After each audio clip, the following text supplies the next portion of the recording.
championship final game between the number 1 ranked Lake Oswego Lakers and the number 2 ranked Jesuit Crusaders. In accordance with the OGLA and USA Lacrosse rules of sportsmanship, we ask all fans to respect all players, coaches, and officials and work to keep tonight's atmosphere positive. Now to introduce the Jesuit Crusaders from the Metro League. Number 1, Lucy Bennett. Number 2, Courtney Britt. Number 3, Vincent McDonald. Number 4, Taylor Young. Number 5, Vivian Britt. Number 6, Hazel Mackey. Number 7, G. Abernathy. 8, Kate Anderson. Number 9, Annie Lee. Number 10, Taylor Stellick. Number 11, Quinny Hanley. Number 12, Peter Victor.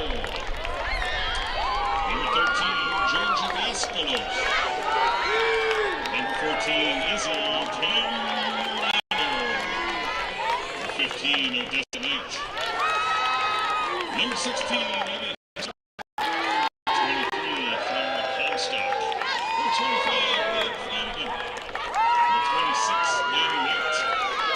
Number 27, Gabriel Moore. Crusaders are coached by head coach Lauren Lakey and assisted by Vanessa Swalwell, John Knight, and Maddie Bilodeau. And now for the Lakers from the Three Rivers League. Number 1, Lila Turley. Number 2, Ella Oliva. Number 3, Maggie Lockhart. Number 4, Agnes Muir. Number 6, Riley Mullen. Number 7, Parker Lung. Number 9, Megan Kelly. Number 10, Millie Prager. 11, Stella Lassis. Lucky number 13, Barrett Dale.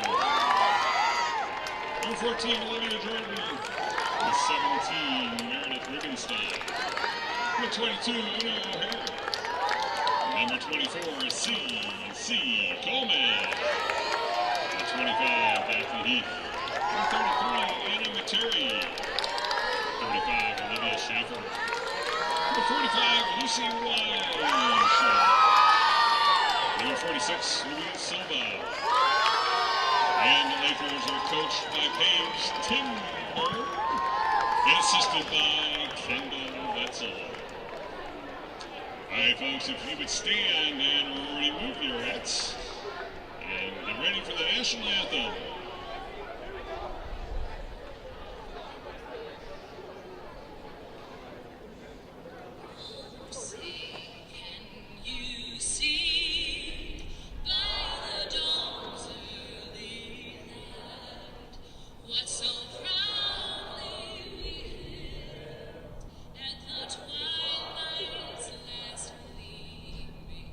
Whose broad stripes and Christ on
and really pretty much the two top teams in the entire Pacific Northwest.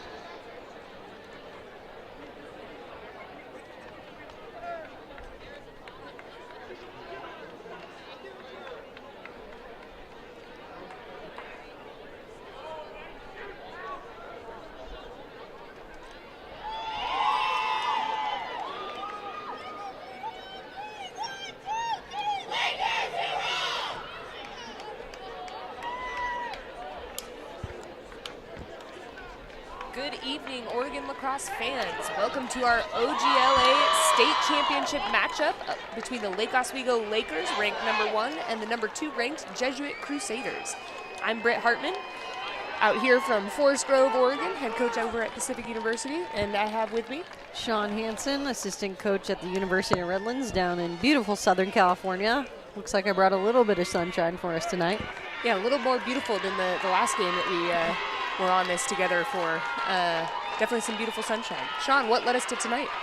Yeah, well, it's a story old as 2018 here in Oregon Girls Lacrosse, where we once again have Lake Oswego versus Jesuit. You know, Jesuit came through OES, and Lake Oswego pretty handily won the lake against Lake Ridge. And here we are with a familiar tale, familiar rivals. Jesuit has had the upper hand the last few years. However, when these two faced each other last over on April 4th, it was a one-goal game, and Lake Oswego did come out with the win.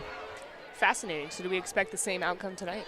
I don't know. I was talking with Coach Lakey over at Jesuit, and she kind of felt like some people had written them off because of that loss. I was a little bit surprised to hear that myself. I said, you know, it's only a goal.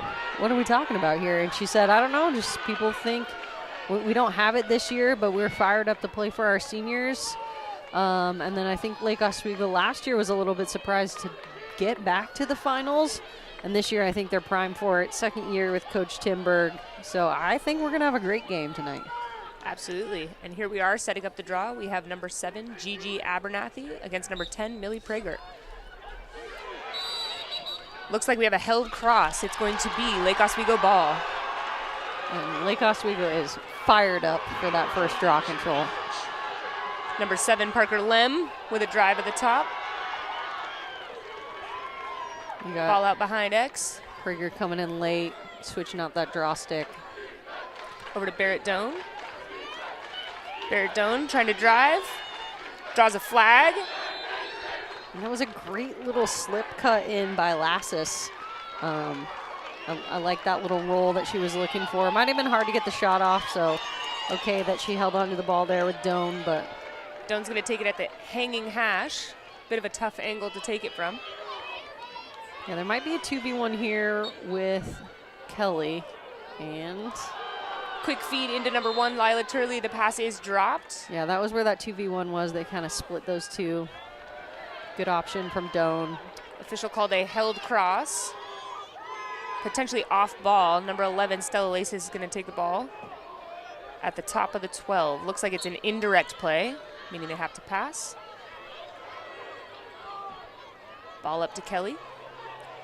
Quick feed inside, knocked down by #4, Taylor Young, but quickly recovered by #10, Prager. Great stick there by Young, but unfortunate didn't come up with the GB off the.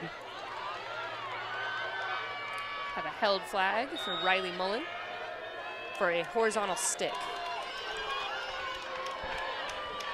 The stadium is loud here. I don't know if you guys on the broadcast can hear it, but both student bodies are out tonight.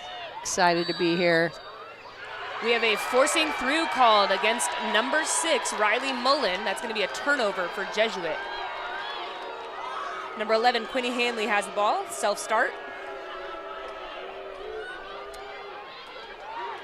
Trying to outrun Lake Oswego's 4-person ride right now.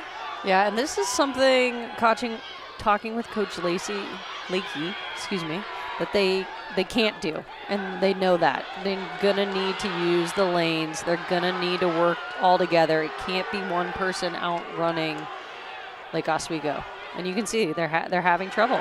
They're passing back and then trying to drive down the same side, so hopefully they're able to switch that for the next attempt. Number 10, Millie Prager for Lake Oswego with the ball. Quick pass to Barrett Doan. Doan with a full head of steam. And a whistle on the play. Looks like a push call, maybe. Doan's going to take the ball at the top of the 12. I mean, the ride from Lake Oswego is like, you know, been established since Coach Timberg played at Lake Oswego. It is their bread and butter. It is what they're known for. You're going to need to pass and use use those stick skills to get it upfield. Lila Turley over to Lem.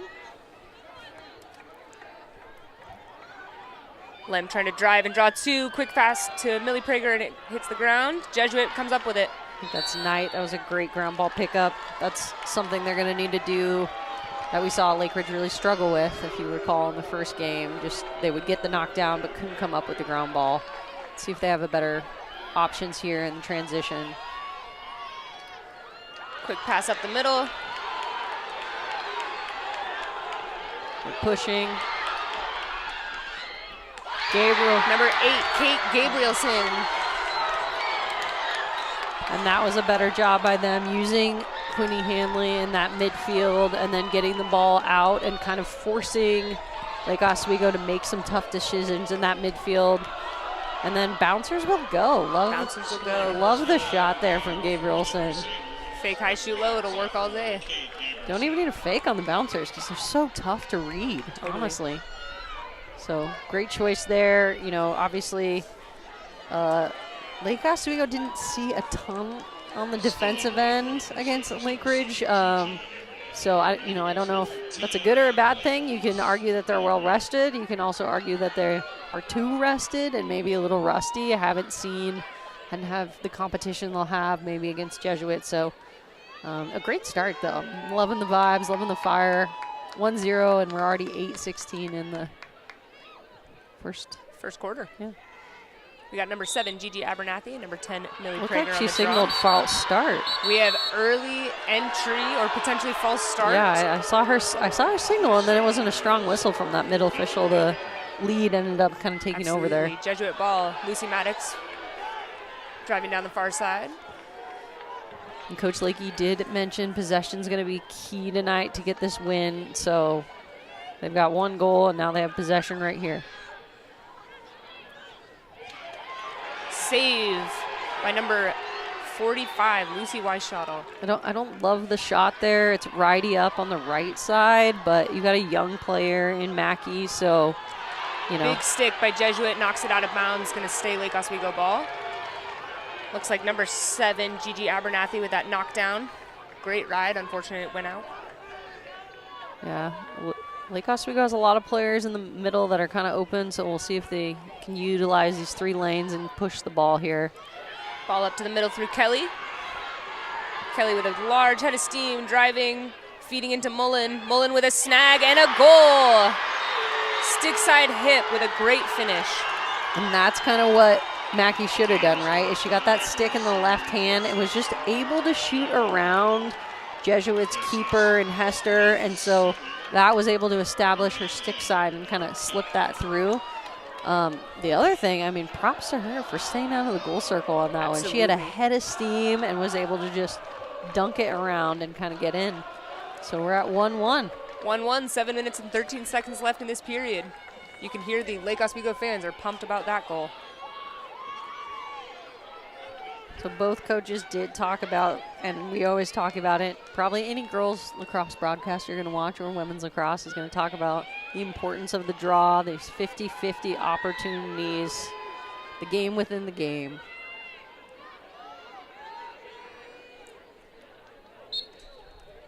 Ball going to Lake Oswego's defensive side, but picked up by Jesuit. That's number 11, Quinny Hanley again. And a bounce shot again. Goal by Quinny Hanley.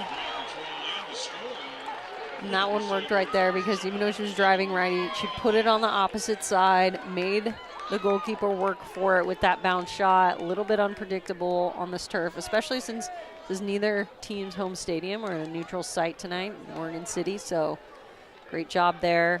The draw has kind of continually gone out far to this far side.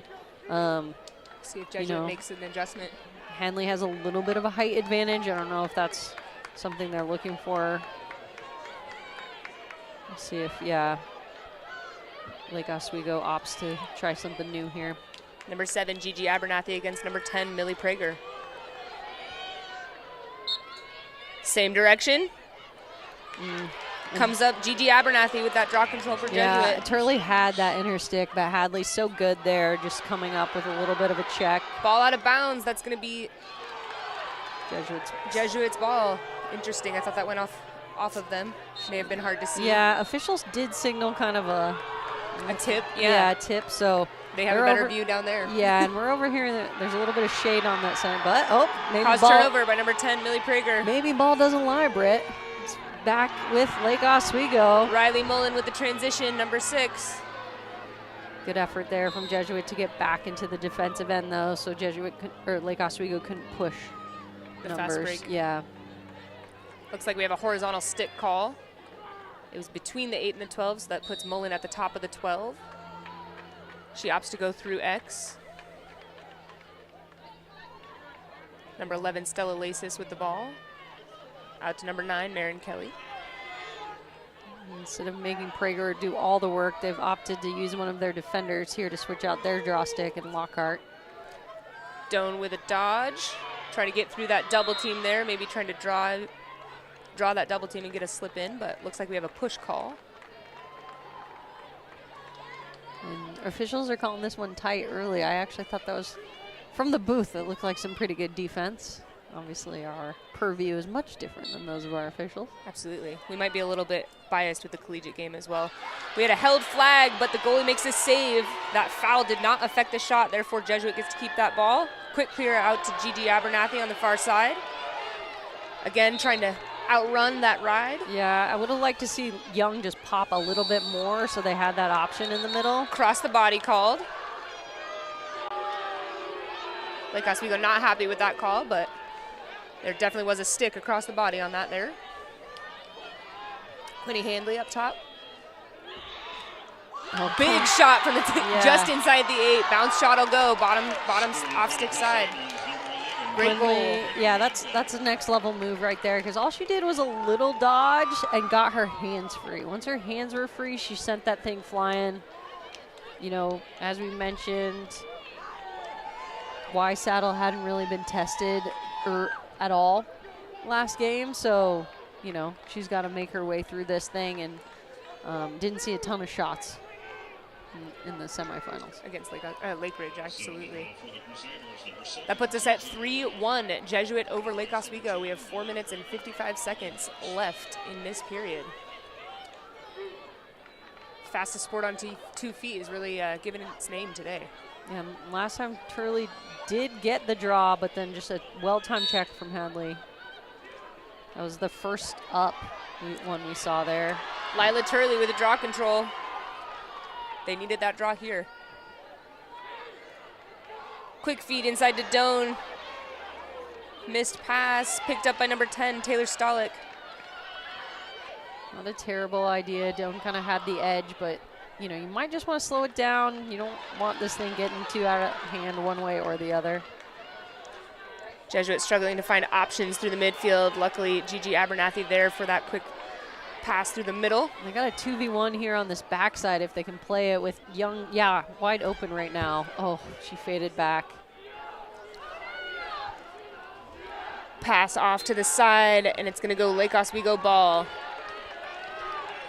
Number 3, Macy McDonald. Check that, Maggie Lockard.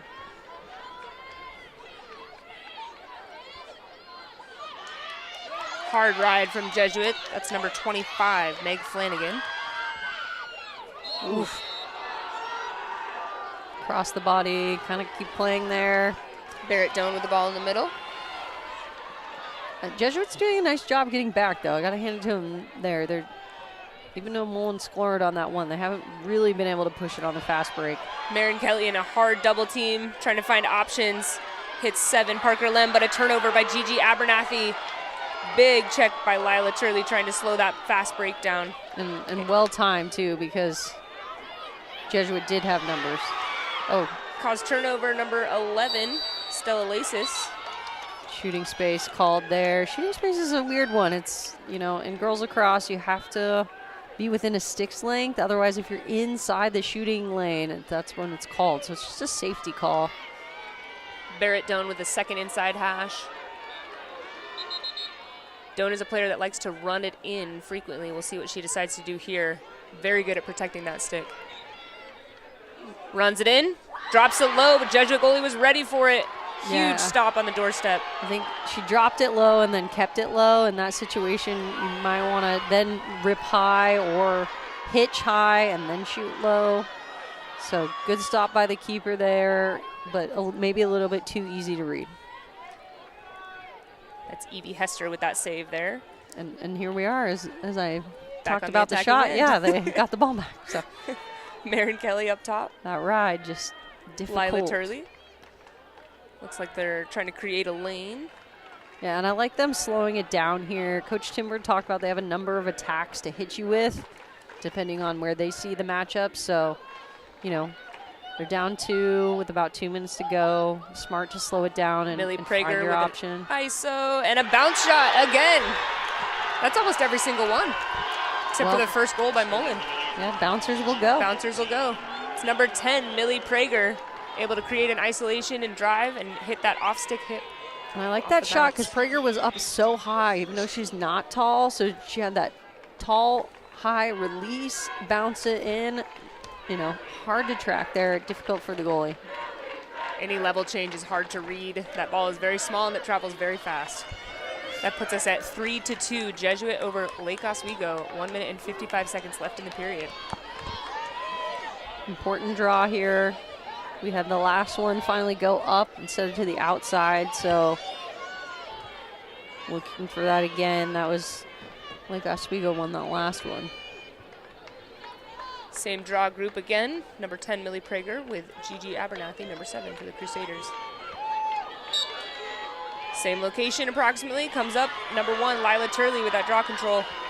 Great direction by Millie Prager to get it to her.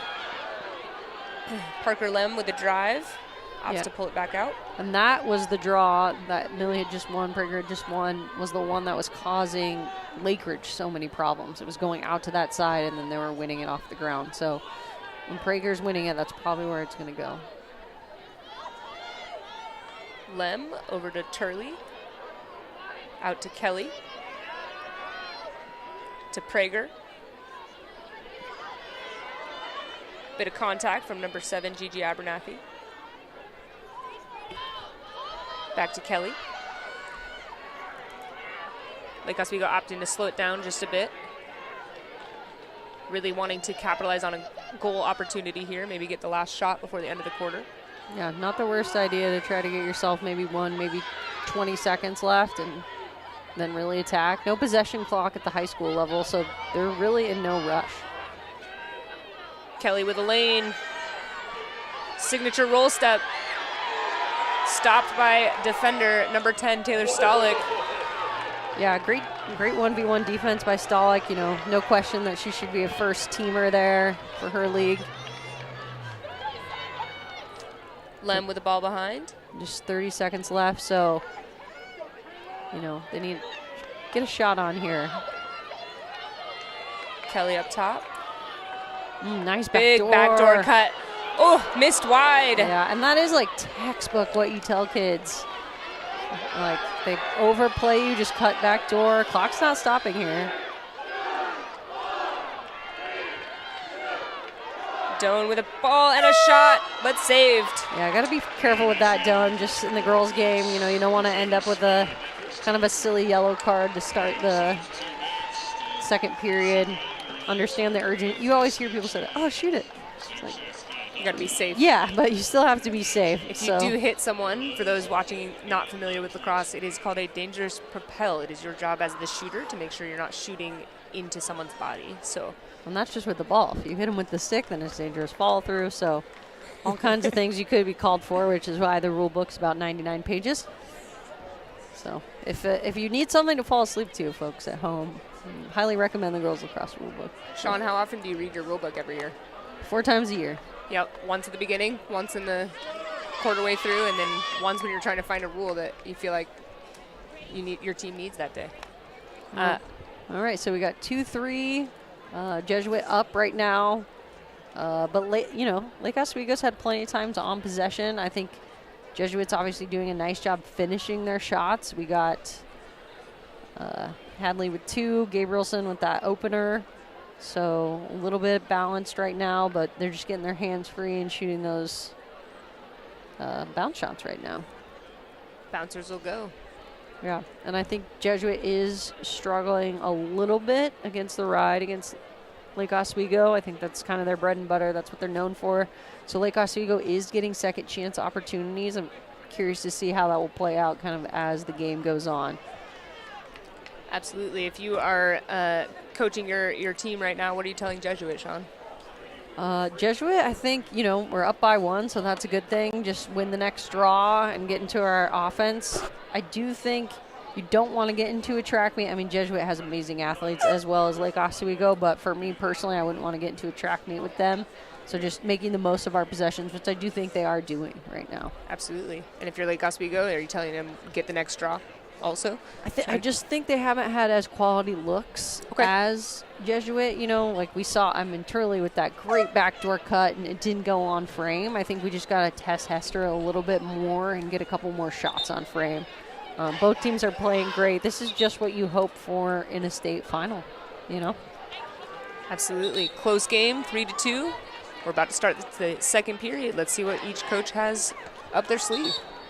Yeah, and the officials are whistling some hard whistles right now. I don't think they want either of these coaches taking too much extra time in these 2-minute quarter breaks. Both coaches I talked with this week really mentioned how the draw was a battle the last time they played. They just felt like it was both 50-50, and they both know the quality of these possessions. And so, we might see a little bit of a shake-up here. I think right now both are pretty happy. Both have gotten a reasonable amount of draws, but, you can't overemphasize that enough. The game within the game. 50-50 balls. Goes the direction of Jesuit, but Lake Oswego able to get it to the ground and pick it up. That's number 7, Parker Lem. Lem driving. Feeds into the middle to Doan, and a finish, top shelf. Ooh. But we have a hard whistle. Dangerous follow through. Her stick hit that defender as she went to finish. So that is going to be a yellow card against number 13, Barrett Doan. Yeah. Fans are not happy with that. Yeah, officials saw a follow through hit a defender's head, so safety call there. 2 minutes. That's big in a game like this. Playing down for 2 minutes is and that's a momentum killer. I mean, that was what Lake Oswego needed, right? It was an open look in the middle. So we'll see if Jesuit can get out of the ride first.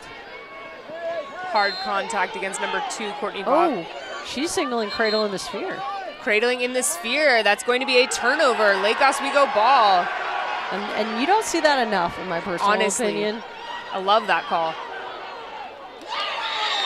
Big save by Evie Hester, but chased by Millie Prager. Lake Oswego stays. Prager tried to go for that low stop, but it was right at her legs instead of bouncing before the goal circle.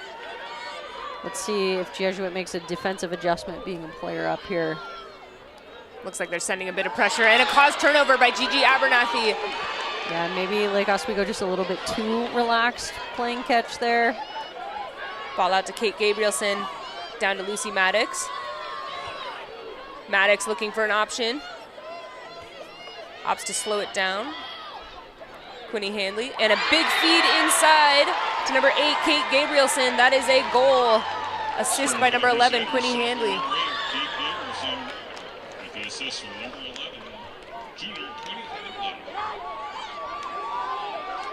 Yeah, I mean, it's so tough.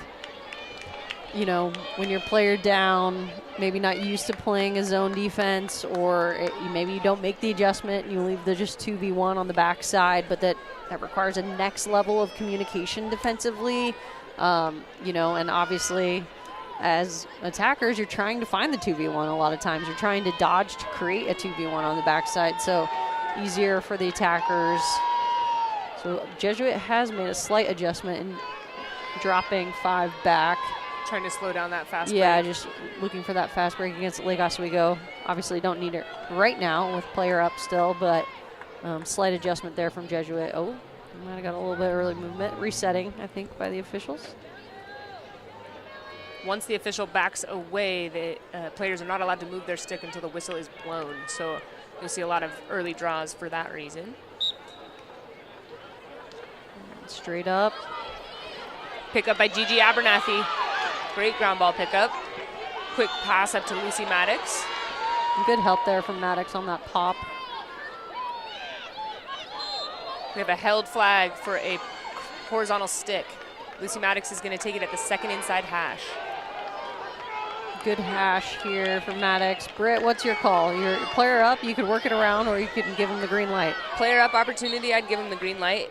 You want to get every goal opportunity that you can. I think we called a cross the body before. So the foul was called prior to the shot there, so we're going to get kind of just a restart. I think Maddox may have been pushed a little bit into the goal circle, which is probably why they're opting to restart it. Yeah, no simultaneous whistle here at the college, at the high school level, so. No released yellow cards either, so we still have a few seconds left on that, but luckily we've wasted some time. Yep, Doan's re-entering. They're sending someone over, and a big shot, high to low for Lucy Maddox. Great power shot. That puts us at 5-2, Jesuit over Lake Oswego. Yeah, and I don't know who Coach Lakey was talking about, counting Jesuit out. They got a 3-goal lead here in the second period, so probably the start, as Jay Alter would say, storybook start. Storybook start. Yeah. You couldn't write a better script for Jesuit. I mean, I'm sure you could if you tried hard enough, but I guess it depends on what kind of writer you are. How creative is your writing? Mine's pretty basic. I'm a lacrosse coach, major. So.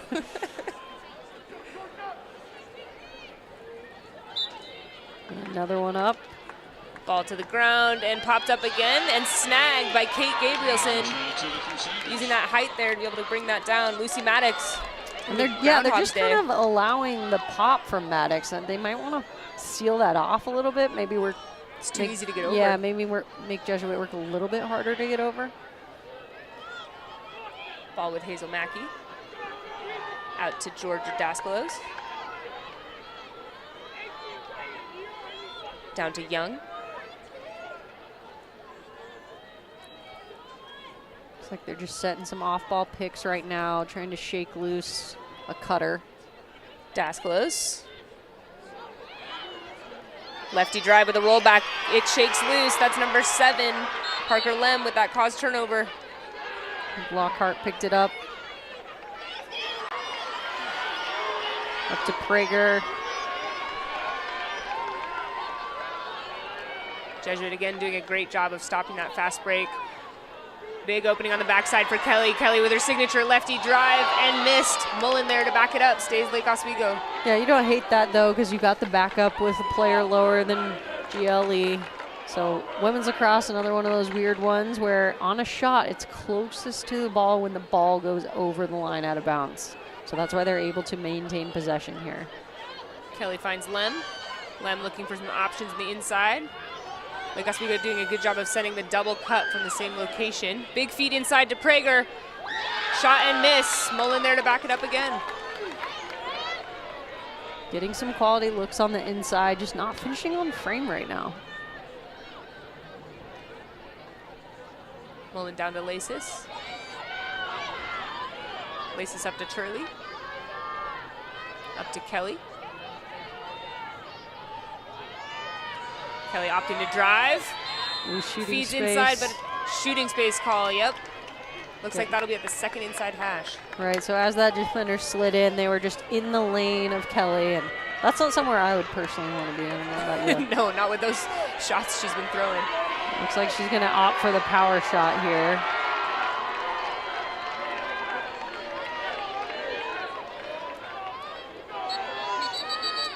False start. They're saying she stepped in and moved before the whistle was blown. big finish. That would have been a huge momentum shifter there.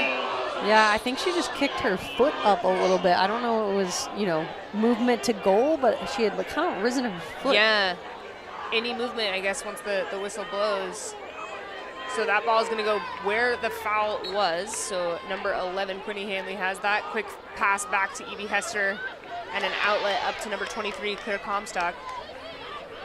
Lucy Maddox there on the option again.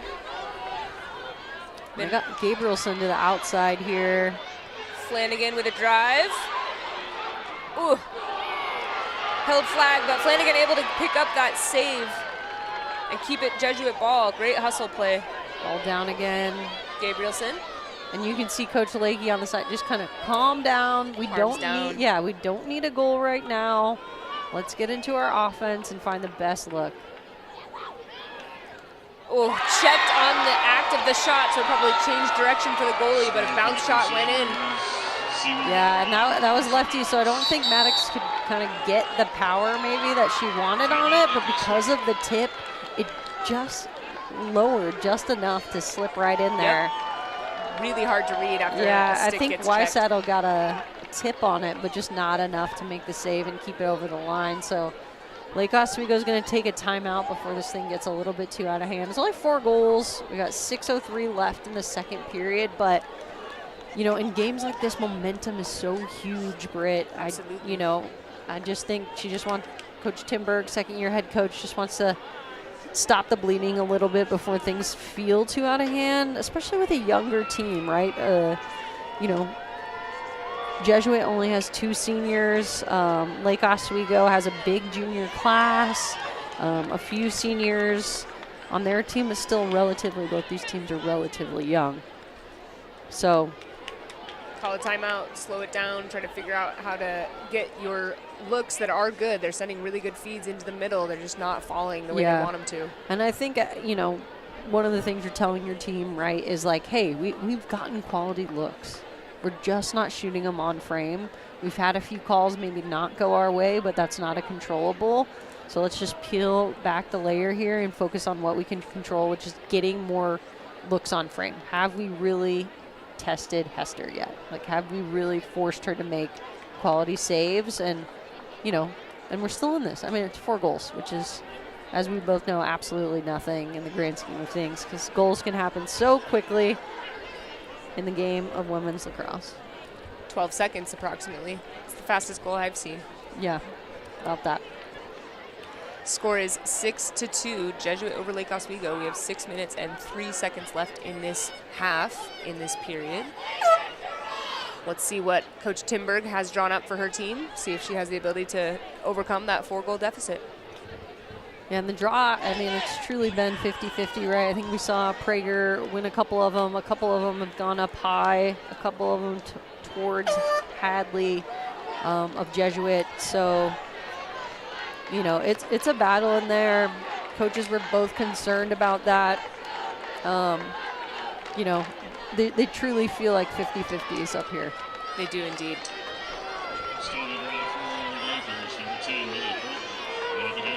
I do wonder if they're going to start to seal off Maddox a little bit of Jesuit defensively and, not allow that easy transition. Yeah, just make them test it, maybe run it a little bit more. So we'll see what happens here as the game progresses. Number 10, Millie Prager, and number 7, Gigi Abernathy with the draw. Prager opts to go directly behind her. Looks like we have an empty stick check. That's going to be Jesuit ball. Abernathy trying to run in where the ball did not go out of bounds, so had to retract steps, about 10 steps there. That gives Lake Oswego the chance to get back into the ride. Big cause turnover by number 11, Stella Lasis. Yeah, nowhere really for them to go, though. She's just going to have to, Roland's going to just have to run it over and be kind of satisfied with that. Jesuit still had numbers. Mullen opts to take it through X. Let's see what Coach Timberg came up with here. Mullen up to Kelly. Kelly out to Prager. Prager out to Turley. To Kelly. Doan Doan's got 2. Quick double team. We have an across the body called by the official on the far side. Looks like the foul was between the 8 and the 12. Therefore, Doan's going to take it at the 12. The defenders will have to clear that lane. So leaving the 2v1 with Lem. Lem wide open on that back, or Turley, apologies, wide open on that backside. Shooting space called.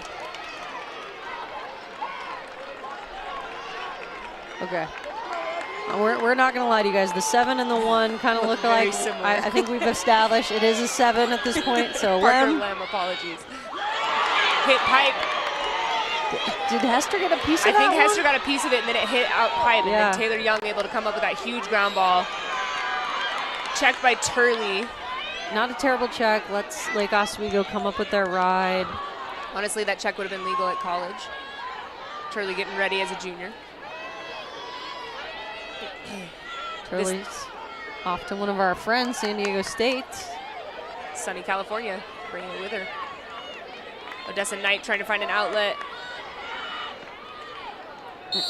You know, I didn't hate that from Jesuit because they were absorbing the pressure but moving the ball before it was really arriving. And then Knight just kind of ran into the pressure. Kind of got bailed out there by a foul. Maddox able to escape that double team for a second. They need to get over the 30 safely. Oh, are they going to call her? They're going to card for, it looks like the official is signaling a check to the neck. So number 9, Marin Kelly, with a yellow card for dangerous contact is what they're calling and signaling. Yeah, Kelly was just looking for a check opportunity there. She was just working and I guess got a little overzealous for the officials. So again, player down, down by 3. It's 2 yellow cards for Lake Oswego. They'll have to be careful.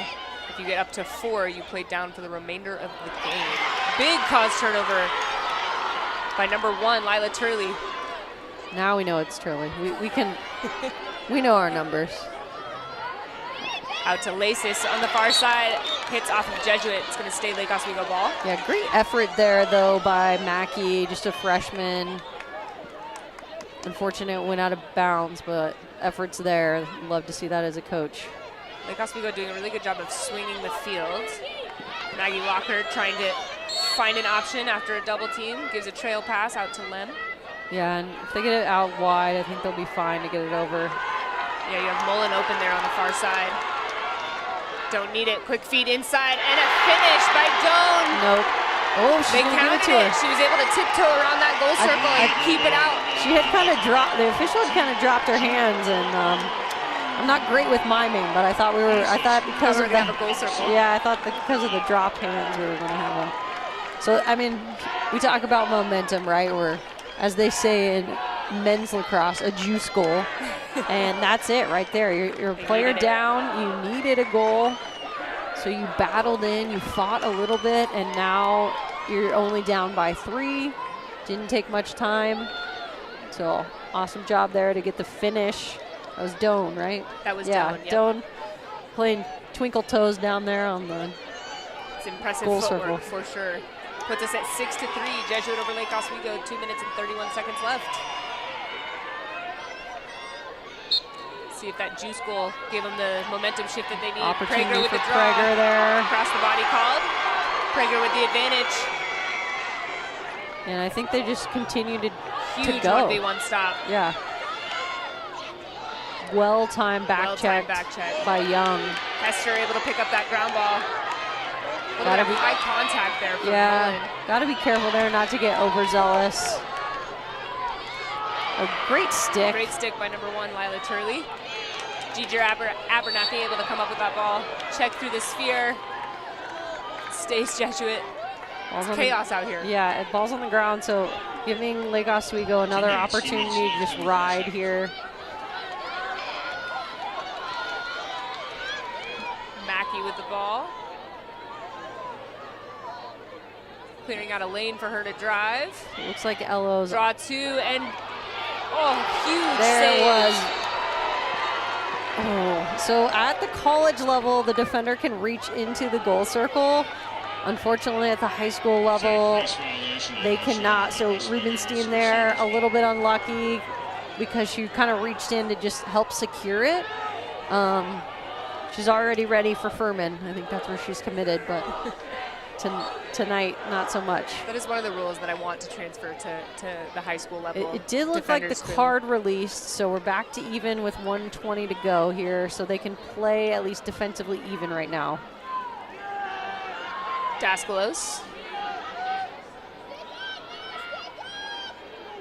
Out to Abernathy. We had a held flag. Looks like for a horizontal stick. Oh, what a hash. Very for generous Daskalos. hash. Lefty driver.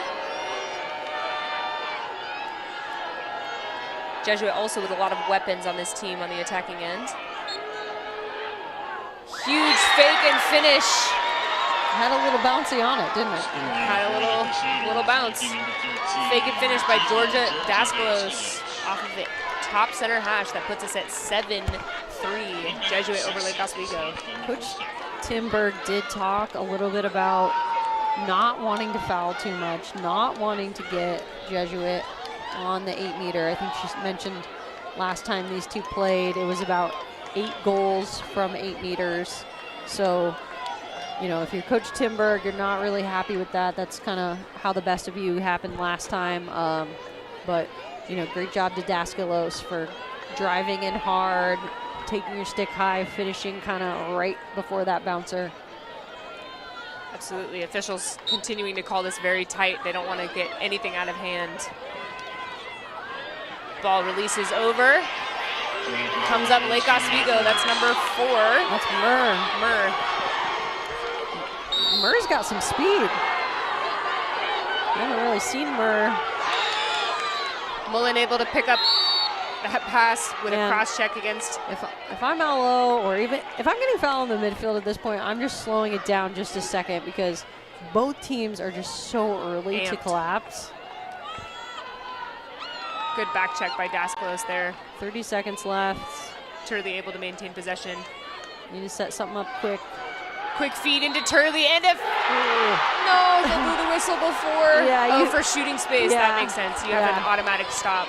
So us being 2 college coaches up here, we're going, that's a goal. Unfortunately, at the high school level, they are going to bring it back. Turley with a second inside hash. A big save by Hester. Goes way high. That was a clutch but it save. Stays Lake Oswego. There's 16 seconds left. They got to get moving here. Time's not stopping.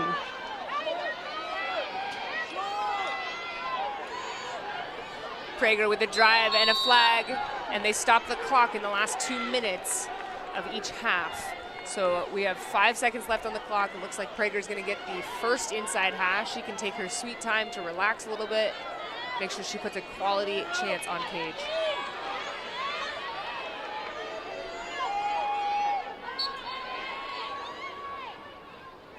Misses wide. I think it may have been checked by Daskalos. And that is the half. We are at Jesuit 7, Lake Oswego 3. What a wild half. Yeah, I mean, it's everything you wanted. It's intense. It's high pace. There's a lot of quality in both of these teams. A lot of fire. A lot of great fans out tonight. We're going to take a break here for some of the halftime awards. I'm Sean Hansen. I'm Britt Hartmann. We'll catch you at the second half. All right.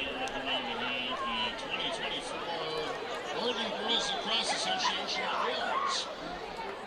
And this is where we will present awards to all the champions from each league around the state.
folks, we'd like to celebrate our league champions from around the state for this year. Central Oregon was Summit High School. Unfortunately, it's a long ways to come here from Summit High School, so they were unable to attend. The Metro is Jesuit High School, who is playing here tonight and accepting their award. On behalf is the assistant coach, Manny Billado. And in the Northwest Oregon League, Tualatin High School was the winner, accepting as head coach, Oswego. And in the Portland League, Grant High School was the winner, and accepting for Grant as head coach, McClement. And coming all the way up from Eugene in the South League, the winners were Marist Catholic High School, and accepting is Jen and Kate Papa.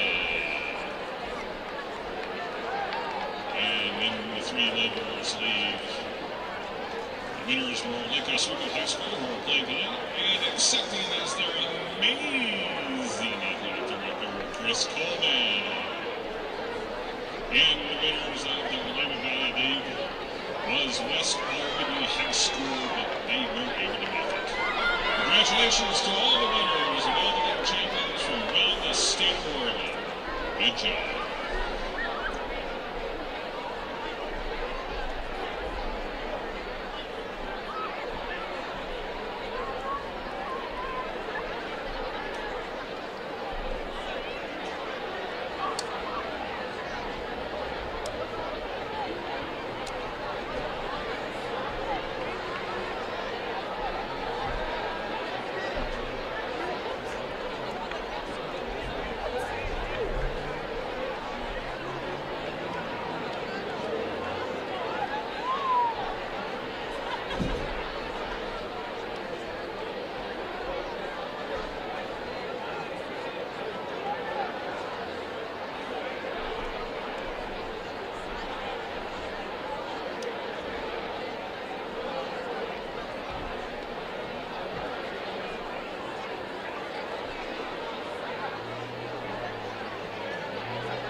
Welcome back, Oregon lacrosse fans, to the second half of our OGLA state championship game between Lake Oswego Lakers and the Jesuit Crusaders. Currently the score is 7-3. We're about to start the second half. What are we expecting out here, Sean? Well, I think if anything, this game's been exciting. And so I think we're going to have another exciting half. The girls are athletic. There's a lot of good lacrosse that we've seen, so I'm just hoping they can continue that. What about you, Britt? I'm always, as long as I'm not the official on the field, a sucker for overtime. So I would love to see some wild comeback here. 4 goals is not a whole lot of differential in girls lacrosse, as we mentioned in the first half. So hoping to see some gap closure and see how this shakes out. Yeah, and pretty even on draws. It's 6-7 in the way of LO, so I expect that to continue to be the battle within the battle of this game. Gigi Abernathy and Millie Prager on the draw again. If you look out into the field, there's about one person that's in the sun, and that is Lake Oswego's goalie. So big draw there. Huge draw by Turley. Bit of a horizontal stick. Able to get out to the far side. Jesuit doing a great job of getting them to turn the corner. Yeah, someone's got to fill this third lane over here where the space is. There's a 2v1 right there. 2v1 up to Prager, down to Lasis. She had the opportunity. Big feed inside. I believe that's to Lem. 1s and 7s throwing me off. Up to Kelly. Big feed inside to Doan. And that's a goal. Yeah, and that's, I mean, if you can hear the crowd, the Lake Oswego fans are absolutely ecstatic, but that was just too easy. I mean, no one even slid to Doan. She was wide open on the doorstep. But again, they got a shot on frame, and that's certainly helpful. So giving us a little bit more of a game at 4-7. But if you look just down over here, you can see that the LO, you'll see it if they lose the draw, the LO goalie is the only person still in the sun. So that's just going to be a little bit of a problem if they end up losing the draw, because she's pretty much the only one who has to look in the sun at this point. Tough to see a yellow ball with a yellow ball in the sky. Yeah, so we'll take you back to the draw here, but just wanted you to have a look at that so you know what she's up against. Ball comes up Jesuit. Let's see how that sun treats her. That's number 11, Quinny Handley. I'm going to be honest, if I'm Jesuit, I'm just putting a shot on frame just to test her a little bit and see what that is like. Up to Abernathy.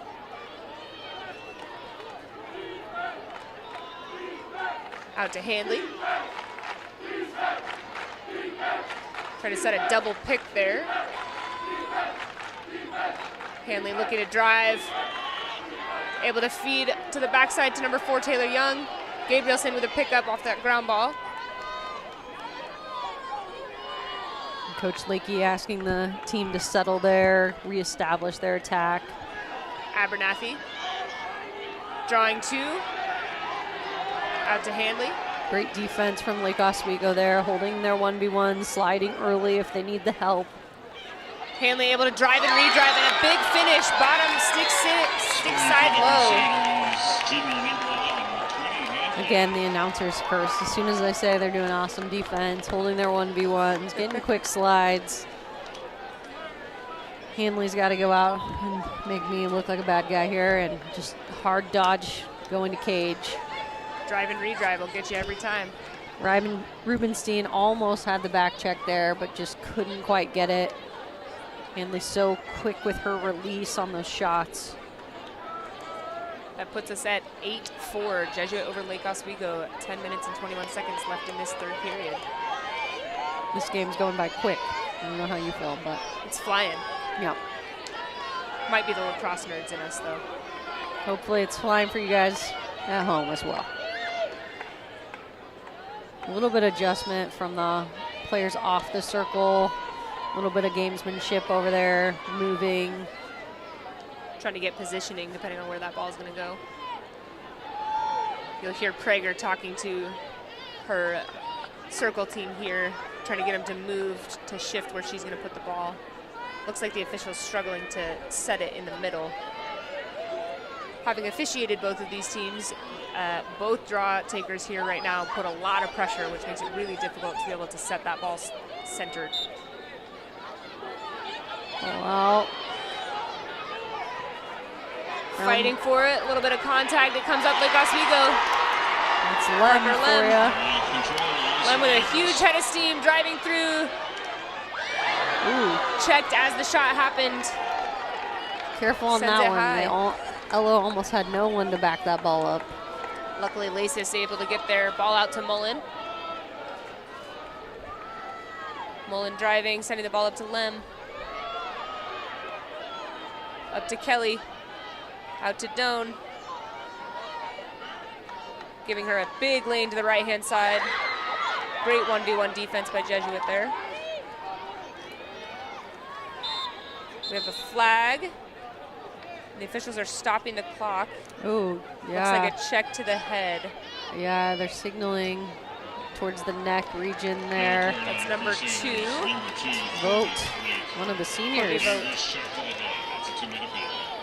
That's Jesuit's first card. They will be down for 2 minutes on that defensive end. On either end, but currently right now on the defensive end.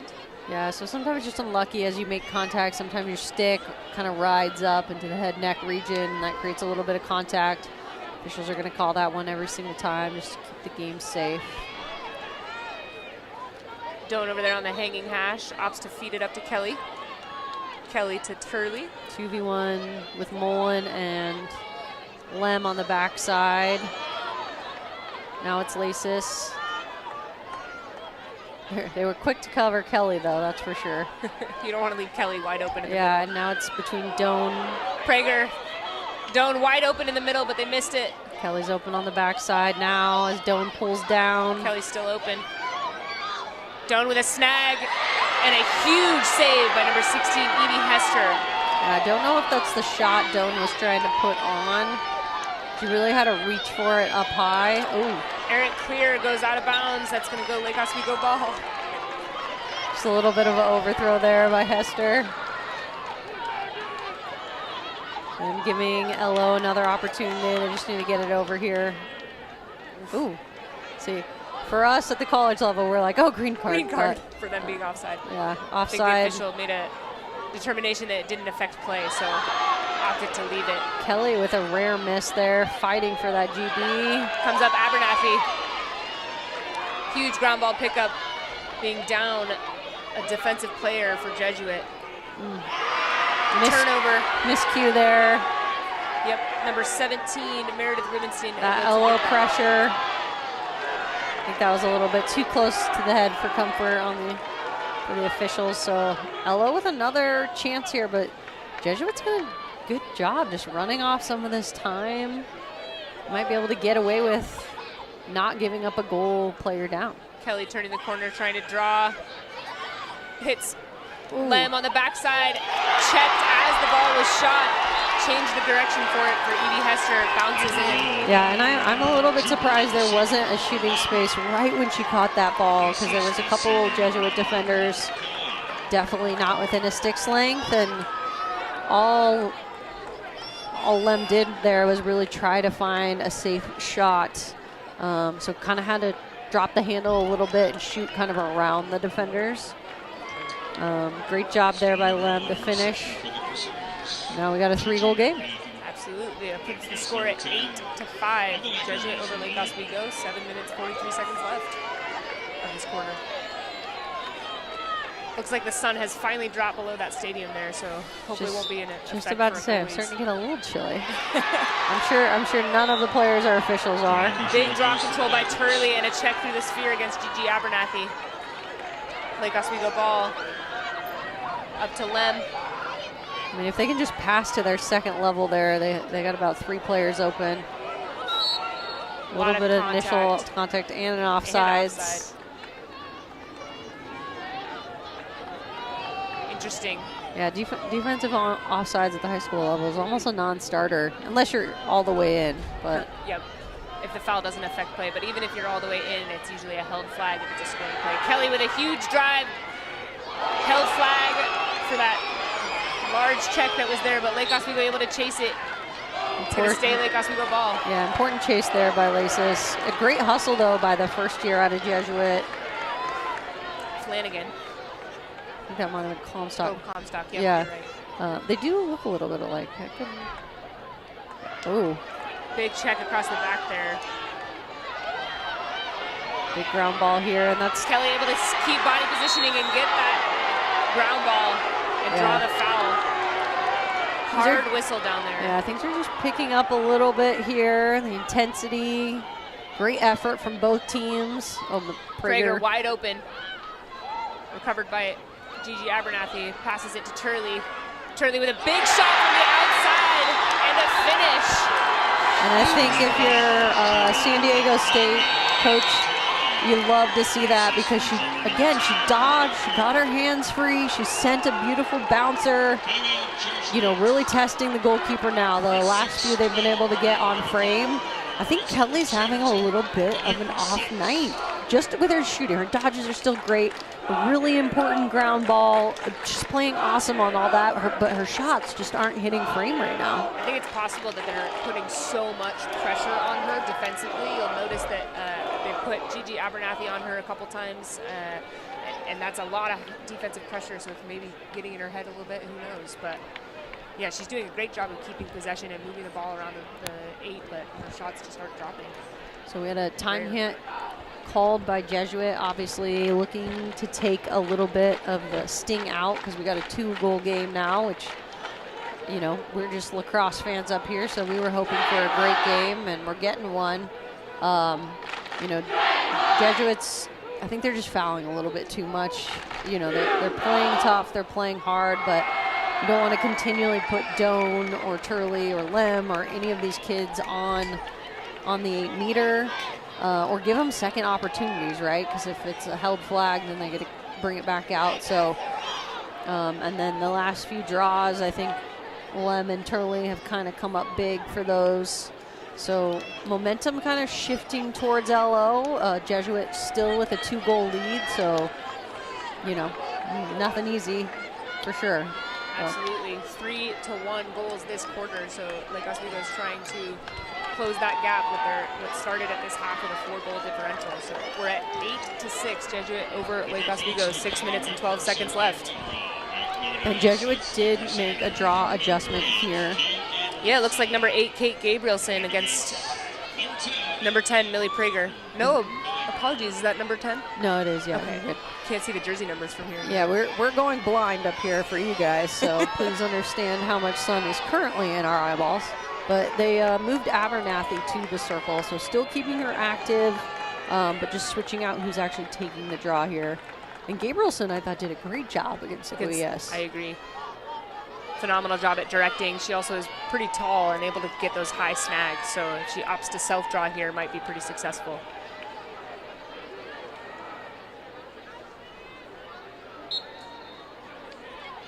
Prager still with the Prager able to come up with it. Check across the body there, so it's going to go back to Prager. Stays Lake Oswego. I mean, again, these fouls are pretty smart because you're able to drop in, set up your ride. Prager has to go back to where the foul occurred, so allowing the pressure.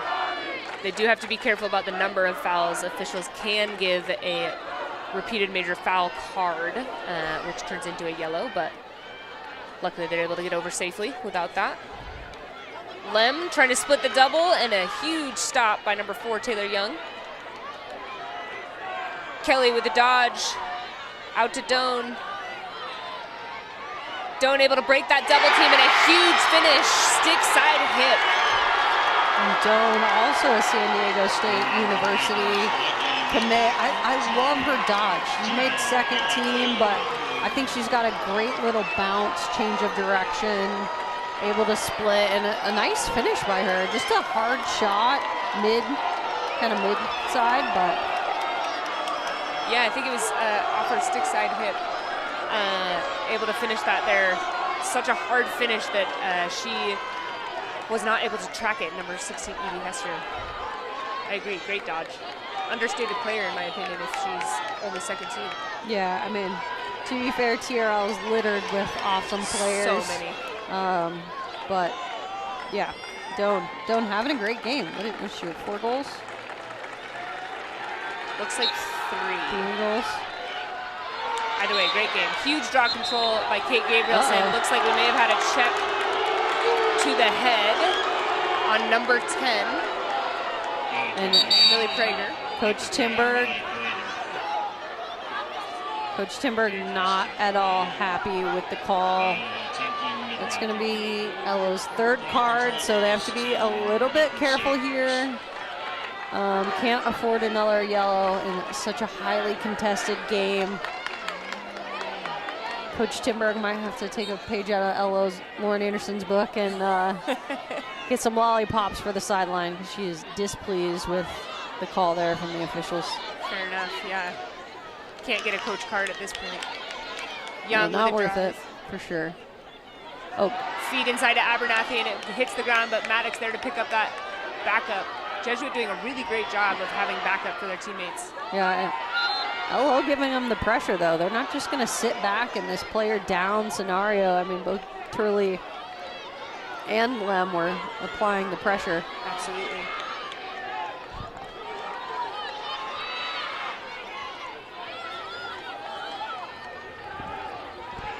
Jesuit opting to slow it down a little bit. Number 6, Hazel Mackey. Feed out to Handley. Ooh. Handley, nobody picked her up for a second, but able to find Abernathy up top. A late slide draws the shooting space. Oh, and Another VAR official card for dangerous contact. That's against number 7, Parker Lem. That's Lake Oswego's 4th card, so that'll put them down for the remainder of the game. Yeah, I admit I was watching Abernathy's great pump fake. I did not see the dangerous contact. I didn't see it either. Wide shot stays Jesuit. Hanley with a drive and a feed into Abernathy. What a save. Oh, I think that hit someone. Lockhart. She's running off without questioning, so. Yeah, I think as Abernathy dropped the handle and the late recovery there, it just went right into Lockhart's leg. So currently right now, Lake Oswego is down 2 players, so they can only send 5 over to either end, 5 field players.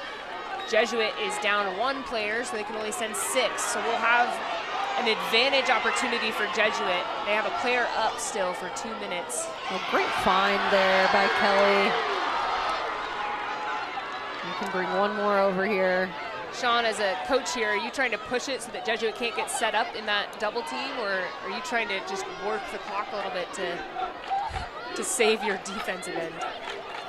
I mean, it kind of depends on what Jesuit does, right? If they send the double, sometimes that's almost a problem because you can split it and go to goal. So, you know, Comstock's having to work really hard right now of Jesuit, and she's just chasing the ball. So I think this is perfect. The way they're playing it is just move it before pressure. Oh. And again, the announcer's curse. Yeah.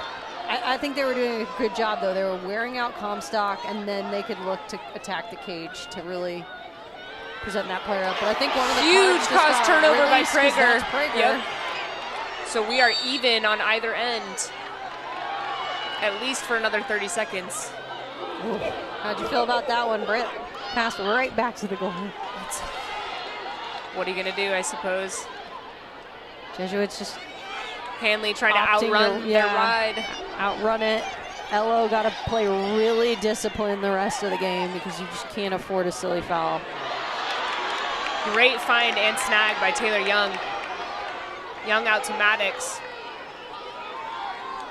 Up to Hanley. Hanley with nobody on her in the middle of the field. She opts to drive and finish. High to low. Number 11, Quinny Hanley for Jesuit. That puts us at 9-7. Jesuit over Lake Oswego. 2 minutes, 25 seconds left in the third quarter. If Lake Oswego were to get another card, each subsequent card will remove an additional person from the field. So Lake Oswego really has to be disciplined here to ensure that they don't get another one. We are still even in terms of yellow cards. We have 2 minutes and 25 seconds left of this period. In the draw for the Crusaders, number 8, Kate Gabrielson, going up against number 10, Millie Prager. I mean, LO just has a fourth hill battle to climb now at this point, playing a player down the rest of the game. I mean, you know, you can't really set up your offense, can't really do the things you want to do. So they're going to have to make some serious adjustments. Keep the ball moving before the pressure happens. You know, and just go hard to cage when you go. Number 10, Millie Prager against number 8, Kate Gabrielson. Turley with a huge ground ball pickup. Great back check. Great back check by Daskalos. Hazel Mackey able to pick up that ground ball, but Lake Oswego straight into their ride. Bounce pass to Daskalos. Looks like Jesuit's card is released. And as well as Lake Oswego's, so number 7, Parker Lem, can re-enter, but I believe they are still down a player for the remainder of the game. Huge check on that shot there by the defender. Causes that shot to go wide, but Jesuit able to pick it up. That's number 4, Taylor Young. Kate Gabrielson out to Maddox. Up to Handley. Handley with a lane. Tries to draw 2 and find someone on the backside, but doesn't see an option. Big save. Oh. Picked up by Taylor Young, but shot goes wide, and the goalie able to back it up.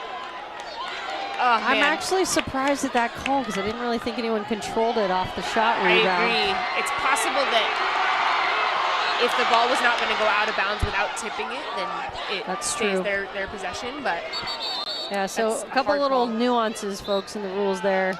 One is if you don't control it and it goes out of bounds, it's still closest to the ball when the ball goes out of the bounds. However, if the officials deemed that the contact made it go out of bounds and it wouldn't have, again, very subjective. Big knockdown by Quinny Handley. We had a held flag, but he called it because I think Handley decided not to go. There was a huge horizontal stick against that defender there. Handley with the first inside hash. Bounce shot and finish. Clearly on the scouting report. Yeah. For both these teams, bouncers have been working. If it ain't broke, don't fix it. Huge goal by Quinny Handley that puts Jesuit at 10 over Lake Oswego's 7. 17 seconds left in this period. So it seems like LO does have a slight edge in the draw battle right now. I think Prager is kind of winning it out to the side she wants, and off the ground, Lem and Turley are both very talented. The issue I think they're having is the pressure from Jesuit once they win it. Prager's coming off to switch the draw stick, so it's kind of a 2v3 almost in the midfield. So they're going to need to find a way to get the ball across quickly. Although, interestingly, Jesuit has dropped. Their defense dropped. Their defense dropped. So hope, you know, if you're a LO fan, hopefully should be a pass from Quick Doan pass, yep. or Lasis. Prager opts to run it instead. Yeah. Prager to Doan. Doan trying to force through. Yeah. Able to get at least a safe shot off. That finishes the third quarter. Jesuit at 10, Lake Oswego 7. What a wild quarter that was. Lots of cards, lots of goals. All right, if you're Lake Oswego and you're trying to come back from this with a player down for the remainder of the game, what are you telling your team? You know, you got to have belief at this point. You're up against it. The odds are against you. You know, Coach Tim Burke's talked about having discipline, playing as a unit, and you're certainly going to need that here. You're going to need to find options that might not be available. I think, you know, the draw, you're winning it, so get out the ball early, really have hard cuts from your attackers, and then try to get the best shot on frame. I don't think it's super tough, right? You're down by 3, but you can't play a little bit of hero ball because your player down Yeah. as well. So, you know, is it possible? For sure. I've seen absolutely crazier things. I think if you're watching, don't go anywhere because LO's still got some fight in them. But they do have to be completely disciplined, have a battle ahead of themselves. Absolutely. If you're Jesuit, what are you telling your team?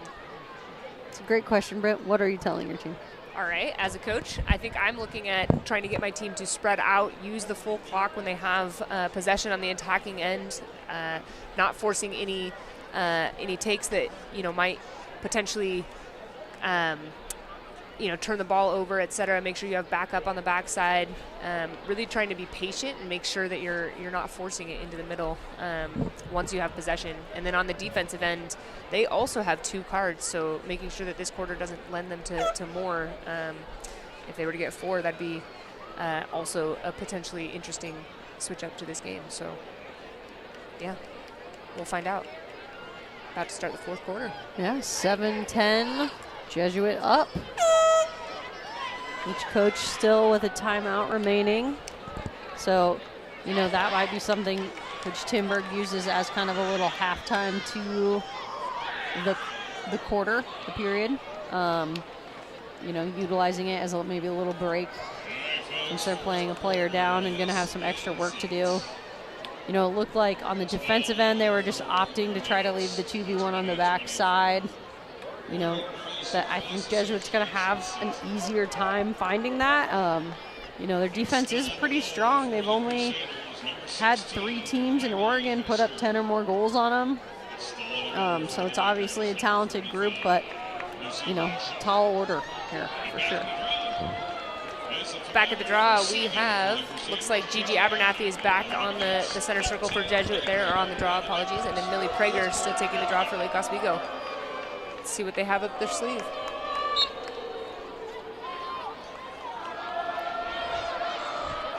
Number 1, Lila Turley able to come up with it. And again, huge pressure. Yep, they have across the body. That's going to stay Lake Oswego ball. They're really going to have to move it before that pressure comes, especially a player down. Prager should be wide open here as she makes that exchange. Oh, a little too late. Switch it back. Yep. Big switch over to Lem. And then one more. Yep. That's some good stick work there. Great ball movement. Out to Lasis on the backside. Prager. Up to Lem. So looks like Jesuit's opting to back ball there. Yeah, they're just playing a traditional man, but then having their extra player kind of just be ready to double. It's almost like a free slide there. Kelly. Out to Doan. Oh, excuse me, that's Turley. To Lasis. Prager. Back out to Kelly. I think Lake Oswego is just trying to breathe a little bit, try to find an open person, keep the ball moving. Their 1v1 drives are not really going to be on because of that double backer there, double team. Quick feed out to Doan and a huge finish. Assist from number 9, Marin Kelly. Yeah, I think Kelly just demands so much attention. So she had the on ball.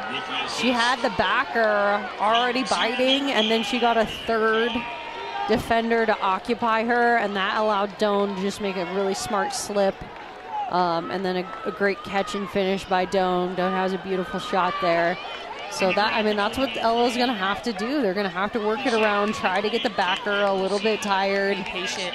Yeah, I mean, they have some time to do that. Yeah, Jesuit could opt to try to put a little bit more pressure, but you know, you risk that sometimes getting beat 1v1 there. So puts us at 10-8, Jesuit over Lake Oswego. 10 minutes, 31 seconds left in this one.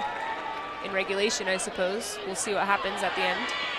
Huge box out by Quinny Hanley. Empty stick check goes Jesuit's way. Out to Kate Gabrielson. Big knockdown by Lem. What a knockdown by Lem. Huge momentum shifter right there. You can hear the crowd.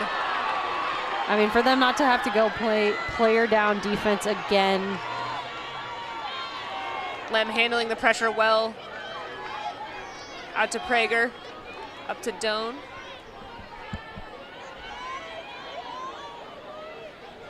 Turley. Quick feed inside to Kelly. Kelly really opting for that drive there. Cranks a shot, it goes wide. Ball went out of bounds when Jesuit was closest. That's gonna go Jesuit ball.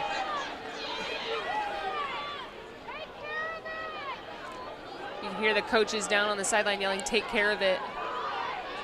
Not happy with that one for sure.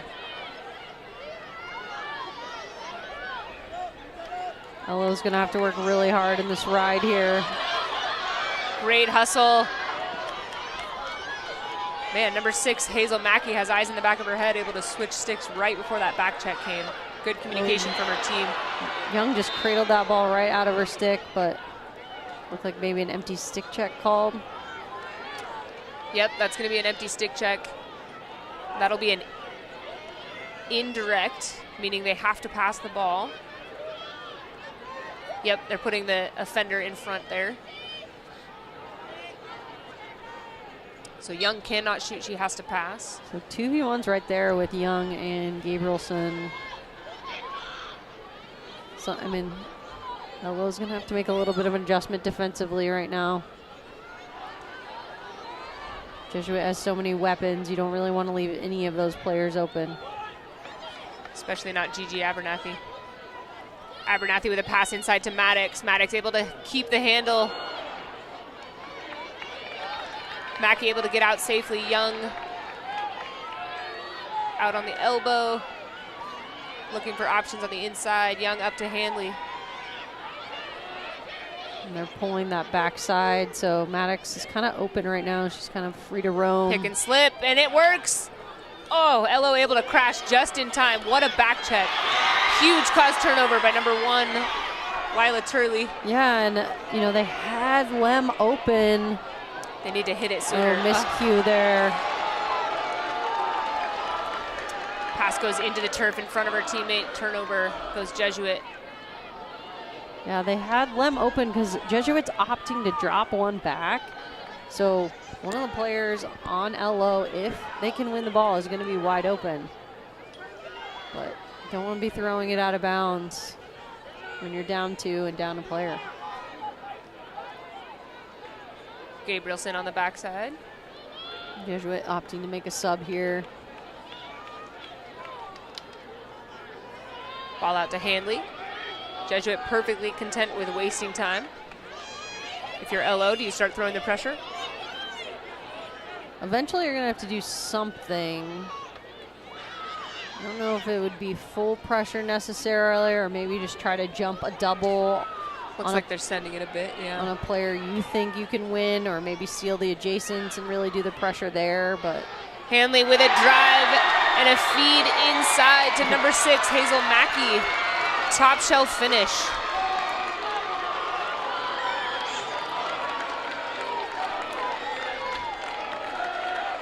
Yeah, and just, again, it's going to be tough. Someone is always going to be open. Absolutely, that puts us at 11-8, Jesuit over Lake Oswego. 6 minutes and 38 seconds left of this regulation. We'll see if Lake Oswego is able to pull it off. Yeah, I mean, they got to, I think LO's answer is going to be make it, take it here. They're going to have to win the draw, clear it, and then get a shot on frame. I think they can execute player down. We've already seen them do it with Doan and Kelly, but you know, there can be no wasted opportunities at this point. Huge draw up, it goes Lake Oswego's way. Prager able to pick it up.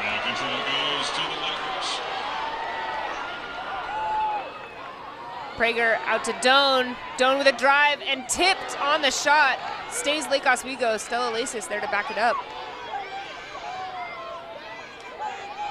High pressure coming from Jesuit now. Prager able to help. Out of bounds. It's that first part of that white line there. She must have stepped on it. It's unfortunate. Clear out. We are stopping the clock for an injured player. down in the center circle. Had a off ball. Yeah, I wonder if that happened near the draw or something. It's number 11, Quinny Hanley. You hate to see that. And we didn't see what happened there. Hopefully she's going to be all right.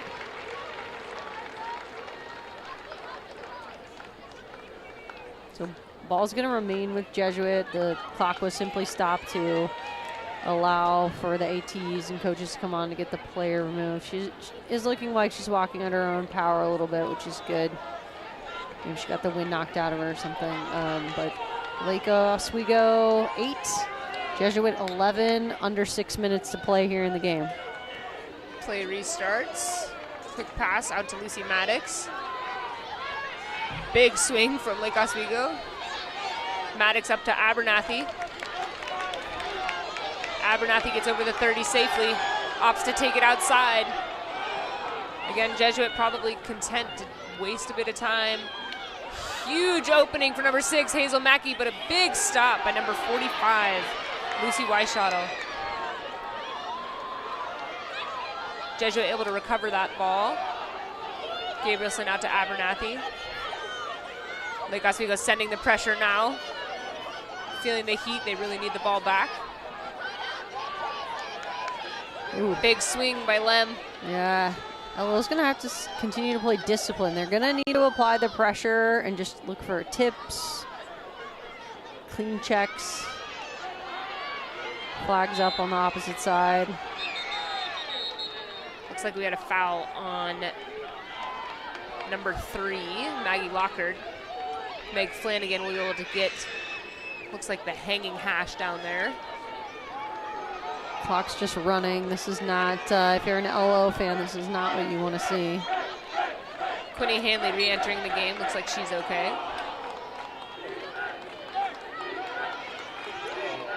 Still got that backside open, so right now, Maddox and Hanley playing that 2v1.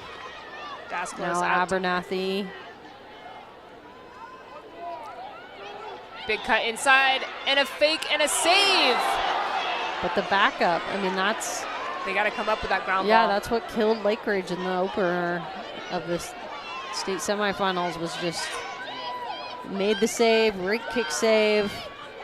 Got to be able to follow up that rebound and give yourselves a chance. High pressure there from Lila Turley. Hanley able to handle it quite nicely. Yeah, I love to see the effort from LO here. Just, you know, a ton of girls working really hard. Flanagan taking a horizontal stick there on number 14. Olivia Jordan. Maybe a bit of a frustration foul there. Flanagan able to handle the pressure and get the ball out to Mackey.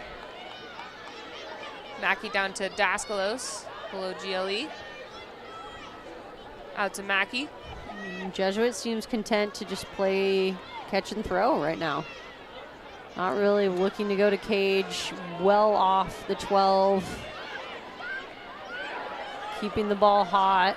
And not much LO can really do about it in this player down. Because if they do commit to the ball, then they're gonna have 2 open on the backside. Huge drive by Lucy Maddox, a held flag, but a goal. Number 1, Lucy Maddox. That puts us at 12-8, Jesuit over Lake Oswego. There's 2 minutes and 52 seconds left. If you're Lake Oswego, do you use your timeout yet? I mean, at this point, I don't know if she's gonna call it. That's fair. Down 4. Less than 3 to go. You have been kind of good on the draw, but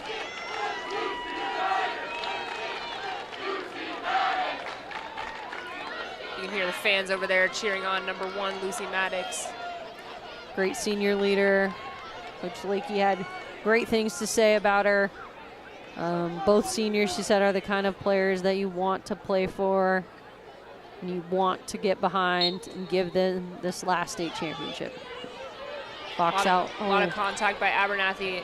Empty stick check, not. Did anyone get possession? No. So great question. everyone had early entry there, but not called. Oh, huge caused turnover by Jesuit there. Flanagan able to get it. LO needed that. 4 players down. Hanley swinging the ball back through. There's no over and back rule in women's or girls lacrosse, so they can opt to go whatever direction they want to keep that possession. Finally get over the 30 safely. That's Dasklos up to Hanley. 2 minutes. 2 minutes left in the game. 2 minutes to go here. 12 to 8. Jesuit over Lake Oswego. Maddox. Big stick by Parker. Oh, nope. Excuse me. That's Lila Turley again. It's killing me every time. Turley, and you know, player down. Gonna have to move the ball quickly into the oh, goodness. Miscue there. Huge hustle play to keep it, though. Ball up to Mullen. They don't have time. They got to move. Yeah, 1:30 left. You're just going to have to work it Mullen quick. with a feed inside, and it's knocked down. Doan fighting for it. Doan with a huge hustle play, able to keep possession. Feed inside to Lem. Lem in a finish. Wow. All right. It's not impossible, but man, would it be hard. Yeah, I mean, continue to make it, take it. They're winning these draws. They can't afford to play any more defense. They can't really afford for Jesuit to continue to pass the ball around. If you're Jesuit, continue to stay composed. Just get the ball over and continue to pass it. You have 3 possessions, essentially, with 1:12 to go. It's definitely possible. I've seen crazier things. Starting to feel a bit like a repeat of 2019 state championship. Might be a tough topic for some of our listeners there. We'll see what happens. Yeah, if you're an LO fan, you're just hoping they win this draw. And they did. And if you're Jesuit, you're hoping they ride hard enough to win it back right here. Or potentially get a card. I mean, if you're LO, you gotta. Huge caused turnover, but she tips it out of bounds. I think that ball would have bounced out of bounds had she let it. Yeah, they got to switch it to the far side. Oh no, she threw it from out of bounds. Started the ball from out of bounds. Such a bummer there if you're an LO fan. Senior Ella Olivia.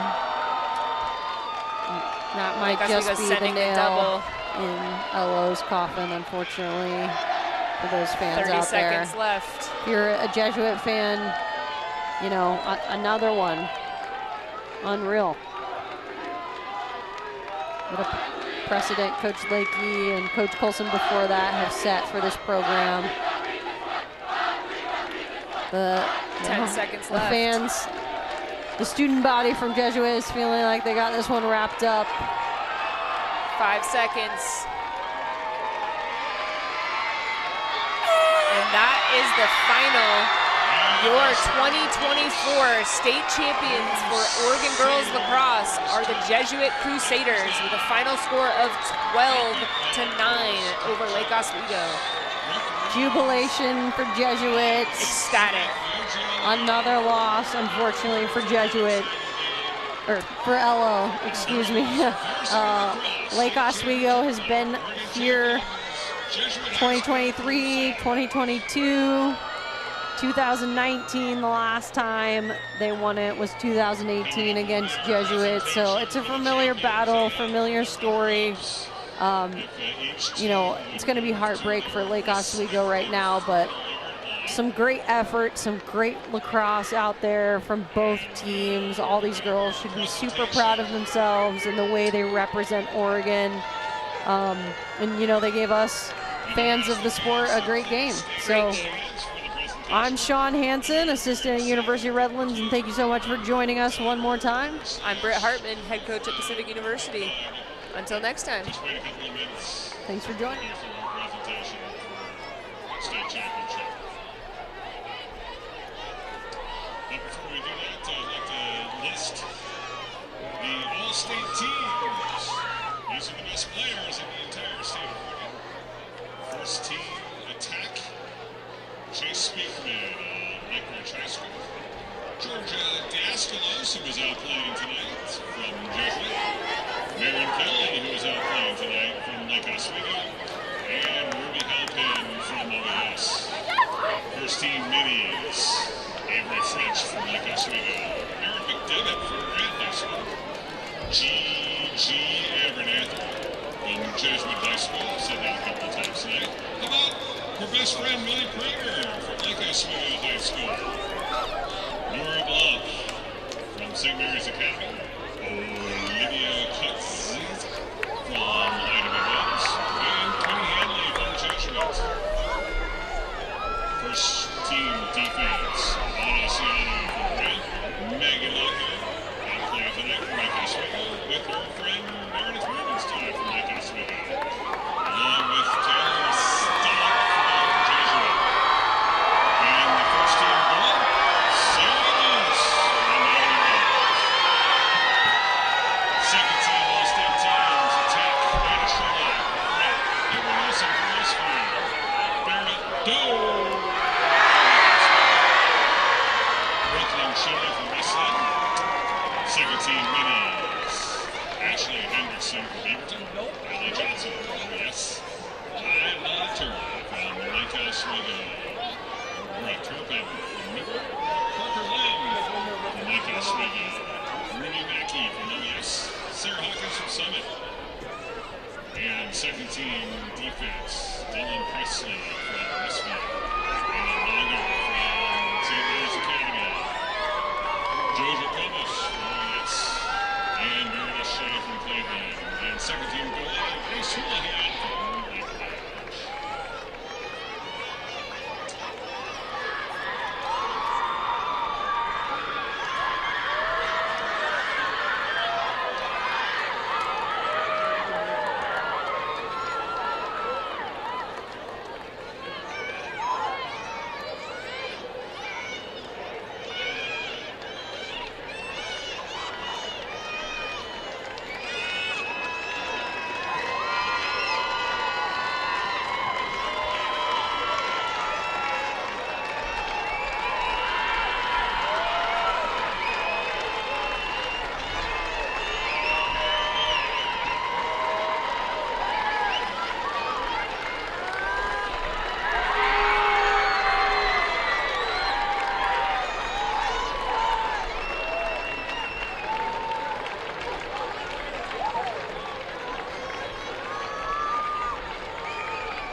First presentation for the evening will be the Oregon Girls Lacrosse Association Player of the Year.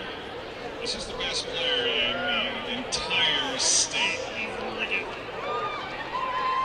She is a senior midi from Ida B. Wells, and her name is Olivia Katsitsa.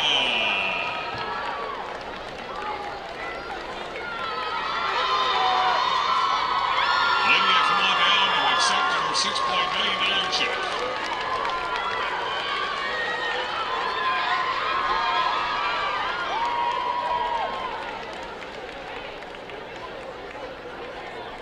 While we're waiting for Olivia to come out of the stands someplace, the Oregon Girls Lacrosse Association Coach of the Year from Central Catholic High School, Sharon Zell.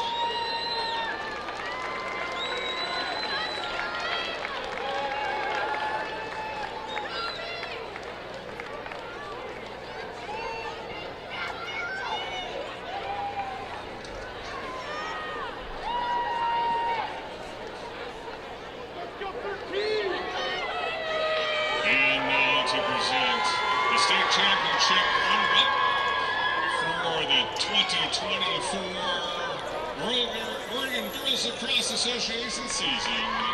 That will be the Lake Oswego Lakers. Coached by Paige Taylor and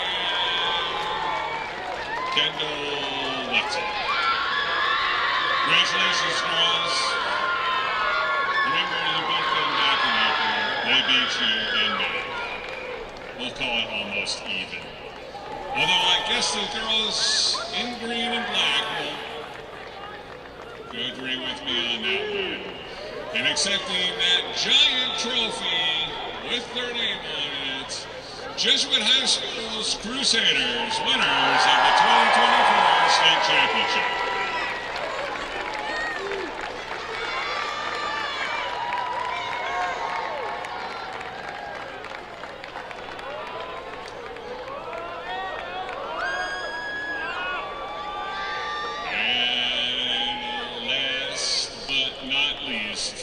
It's very difficult to decide on the most valuable player of tonight's game because everyone participated to win this championship. But we had to go with junior number 11, Quinn Handy. State championship's most valuable player.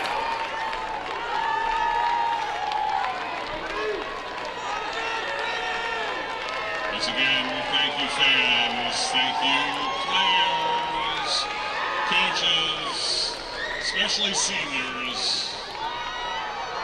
Thank you for a very, very exciting game of girls varsity lacrosse. We'll see you next year.